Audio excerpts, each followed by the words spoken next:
ಸಾರ್ವಜನಿಕರು ಗೇಟಿನ ಮುಂದೆ ನಿಲ್ಲಬಾರದು, ಮೂವ್ ಆಗ್ತಾ ಇರಬೇಕು. ಒಂದೇ ಕಡೆ ನಿಲ್ತಾ ಇದ್ದೀರಿ. ಪೊಲೀಸರಿಗೆ ಕೋಆಪರೇಟ್ ಮಾಡಿ. ಪೊಲೀಸರು ವಿಚಾರ ಕಳಿಸ್ಕೊಡಿ, ಅವ್ರಿಗೆ ಮುಂದೆ ಹೋಗ್ಲಿ. ಹಾಗೆ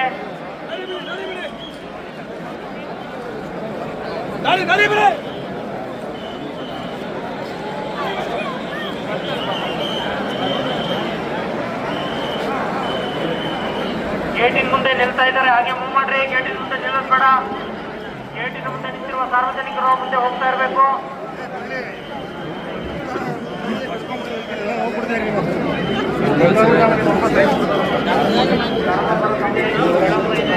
ದಯಮಾಡಿ ಗೇಟಿನ ಮುಂದೆ ನಿಂತಿರುವಂತಹ ಸಾರ್ವಜನಿಕರು ಅಂಗಡಿ ಮುಂದೆ ಗೇಟ್ ಮುಂದೆ ನಿಂತಿರುವಂತಹ ಸಾರ್ವಜನಿಕರು ಹೋಗಬೇಕಂತೆ.